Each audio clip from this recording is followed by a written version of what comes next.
Nessa terça-feira tem Brasil e Argentina, ou Argentina e Brasil, enfim, o jogo é em Buenos Aires, e o Rafinha, em entrevista ao podcast do Romário, falou não só que vai meter gol na Argentina, como se tiver de meter porrada, vai meter também em campo e fora dele.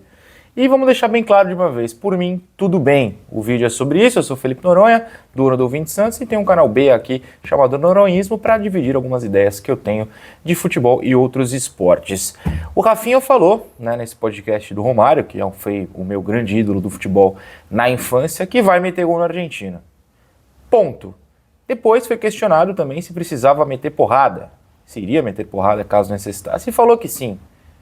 É futebol. É futebol, tá tudo bem. A gente fala isso antes de qualquer pelada na rua. Não quer dizer que a gente vai meter porrada literal. A gente só tenta cumprir, caso seja, sei lá, um jogo de várzea, um jogo de campeonato, um jogo da sua pelada contra um time com pessoas que você não gosta, tenta cumprir o que prometeu. Se fala que vai meter gol, vai lá e cumpre. Se você não cumprir, você vai ser zoado. O futebol sempre foi assim, o futebol precisa, inclusive, ser mais assim.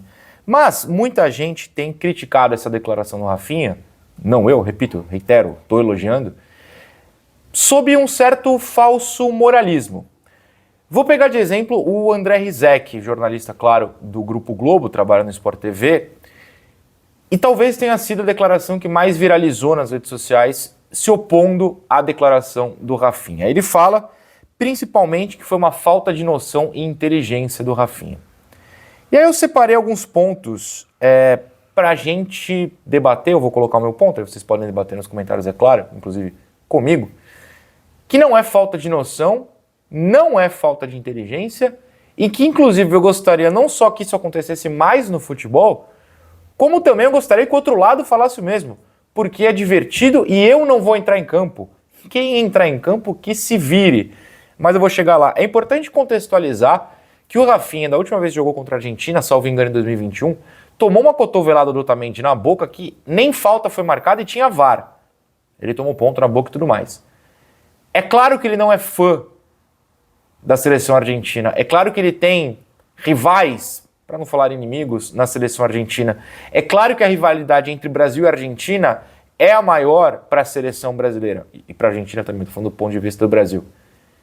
Tem que falar coisas sim, que rivalizam sim, porque o futebol é assim, sempre foi assim. Dentre os tópicos que eu separei aqui, posso abrir com esse, já aproveitando essa transição. A gente vive numa era, eu nasci em 90, tá? Então eu vi os anos 90 já gostando muito de futebol, a partir dos anos 2000 mais consciente. A gente vê muita gente, principalmente nos podcasts atuais com ex-jogadores e tudo mais, mas mesmo na mídia tradicional, na torcida 100%, valorizando o passado e os jogadores dos anos 90 que eram malandros e vangloriando a porradaria, e vídeos do próprio Romário, do Edmundo, enfim, do Luiz Fabiano, que é bem mais recente, descendo a porrada em rivais, a gente acha engraçado e acha divertido. E eu sempre achei divertido mesmo, porque faz parte da bola. E sabe por que eu sei que faz parte da bola? Porque quem faz são os caras que estão lá jogando, não a gente que não joga, não tem talento para virar jogador de futebol, muito menos para ir para a seleção. Se eles estão jogando bola e estão lá fazendo isso, é o mundo deles. A gente só assiste e aplaude, torce. Pode criticar, não estou tirando o direito de ninguém criticar. Mas às vezes as críticas parecem baseadas não só num falso moralismo, como baseadas num esquecimento da realidade dos próprios caras. Olha só como foi esse podcast que o Rafinha falou. Ele, jogador da seleção, cujo tema do podcast era seleção especial, Seleção, programa sobre a seleção, apresentado, e ele foi questionado por este apresentador, por um dos maiores jogadores da seleção em todos os tempos, e que colocou praticamente sozinho, com exageros, a 4ª estrela. Essa camisa é mais velha, tem 4 estrelas. Só tem 4 estrelas porque o Romário existiu em 94. É o mundo deles.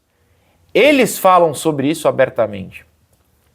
Às vezes a gente se assusta como torcedor e como jornalista, e no caso eu sou os dois, porque a gente não vive no vestiário, na concentração, no campo com esses caras.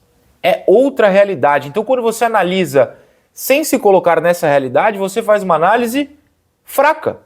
Você faz uma análise ruim. Se o Romário e o Rafinha conseguem falar sobre isso e falar isso em específico com naturalidade, quem somos nós que jamais vamos passar perto de jogar na seleção brasileira para criticar de forma moralista?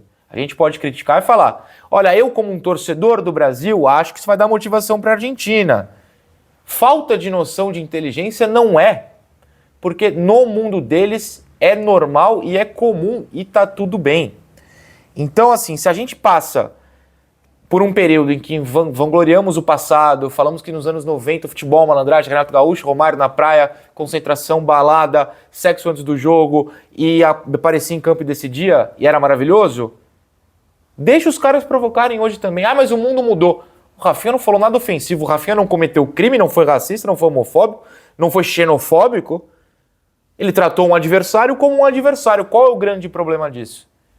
Outra, se ele não se garantir em campo, se ele não faz gol, se o Brasil perde, quem vai ouvir? É ele, não é o Rizek, não sou eu, não somos nós. Ele que se garanta. O Rafinha se colocou numa posição sabendo que ele estava se colocando nessa posição. Se ele se colocou, deixa ele se garantir. Ou você prefere alguém que fala, não, veja bem, eu não posso prometer um gol na Argentina, vamos tentar ganhar. Eu vou ganhar, eu vou meter gol. É isso aí, cara, isso é futebol, isso é divertido. Quantas vezes na pelada você não falou, esse time que eu tô vai meter 4-0 nesses caras e você toma 8? Porque futebol não pode perder esse carisma, essa brincadeira. Ah, mas lá é futebol profissional, ele joga no Barcelona, numa seleção. Se não for divertido lá, meu amigo, não vai ser nunca, vai ser tipo o Ronaldinho Gaúcho, que odeia ver futebol, ele gosta de jogar. Deixa os caras. Eu não gosto... Aliás, voltando no jogador fala e ouve isso o tempo inteiro, né? Você acha que o Rafinha contra a Argentina não ouviu do Otamendi quando tomou a cotovelada? Não falou pro Otamendi antes, depois e durante e manda zap pra ele falando um monte? Lógico que rola. Essa história de motivação via imprensa, tipo, tem notícias nos sites brasileiros porque o Olé, o maior jornal esportivo argentino, publicou, eles vão se motivar. Cara, desculpa, é que o Messi não vai jogar. Então vamos usar o Messi de exemplo só pra não falar nenhum jogador. Você acha que o Messi precisa do Rafinha falando que vai meter porrada e gol na Argentina pra se motivar? Não, eles não precisam disso. O máximo que o Dibu Martínez vai fazer é dançar de novo. Sabe como que você cala a dança dele? Metendo gol. Então, quando o Martínez dança e o Rafinha fala, a não ser que seja empate de jogo, um deles vai vencer essa batalha. Como é que você cala a dança? Metendo gol. Como é que você cala o cara que prometeu que vai fazer gol? Defendendo. Cada um com as suas armas. Não tem problema algum falar o que foi falado. Mais um ponto, o Brasil vai para a Copa de qualquer jeito. Da Bolívia para baixo, ninguém vai pegar o Brasil. O Brasil vai para a Copa direto, são 6 vagas, tá tranquilo. Sei que a fase não era das melhores, sofreu para ganhar da Colômbia, não ganhou vários jogos, talvez não ganhe da Argentina, não sei. Vai para a Copa do mesmo jeito. Nas eliminatórias o que importa é ir para a Copa. Depois você trabalha o time. Ah, mas se não trabalhar o time agora, vai chegar como na Copa? 2002 era uma porcaria, dependeu do Luizão meter gol na Venezuela para ir para a Copa. Foi e ganhou. Daqui um ano, né? Aliás, mais de um ano, o futebol vai ser outro. O futebol vai ser outro. A gente nem sabe quem vai estar na seleção. Hoje o Brasil está rezando para o Neymar voltar. O corpo dele vai aguentar? Ele vai conseguir jogar bem no Santos? Eu, como santista, todos que sim. Mas a gente não sabe. Ah, e o Vini Júnior era o melhor do mundo? Daqui a pouco vai chegar o Rafinha como o melhor do mundo? Quem vai ser o melhor do mundo? Eu não sei. Em quem a gente vai depositar mais esperança daqui a um ano? Não sei. O Brasil jogou com 47 centroavantes diferentes as eliminatórias inteiras. Quem vai ser titular daqui a um ano? Não sei. As coisas mudam. Não está bem hoje, pode estar daqui a um ano. Vai ser o Dorival? Não sei. De repente ele perde para a Argentina, é demitido. Vai saber, as coisas vão mudar. O Brasil vai para a Copa de qualquer jeito. O resultado de hoje talvez mude moralmente para o torcedor, mas para a seleção só falta jogar em junho. Abril e maio não tem data FIFA. Vamos nem lembrar quanto é que foi esse jogo, como é que foi esse jogo. Nós vamos lembrar, mas você entendeu o ponto exagerado. E por fim, jornalisticamente, eu acho, e aí eu vou me incluir, que a gente esquece muitas vezes de analisar as coisas pensando como um jogador. O que talvez seja impossível, mas vale tentar, porque não somos jogadores. Comentaristas, às vezes, jogadores são comentaristas e jogadores. Jornalista mesmo. Não pode analisar as coisas do ponto de vista da TV e do jornal que trabalha. Porque na TV e no jornal você não vai poder falar um palavrão, você não vai poder falar que vale dar porrada, você não vai poder prometer fazer um gol. Os caras podem. Ai, mas ele falou um palavrão, eu não posso comentar o palavrão aqui. Não comente, disfarce, pense em uma maneira de se colocar na cabeça do jogador para analisar o que ele está pensando e o modo dele de agir. O jornalista esquece isso, eu tô me incluindo, tá? Eu tô me incluindo. O jornalista esquece disso, a gente pouco se coloca e analisa só como a nossa profissão. A nossa profissão é diferente da dos caras. Coisas aceitáveis na profissão dos caras não são na nossa e vice-versa. Só que se você vai comentar a profissão dos caras, tem que pensar como é a profissão dos caras. E eu acho que Rizek e outros tantos falharam nessa missão. É só pensarmos que comentaristas e jogadores aprovaram. O Romário apresentou o programa, aprovou a fala. E para ele está tudo bem.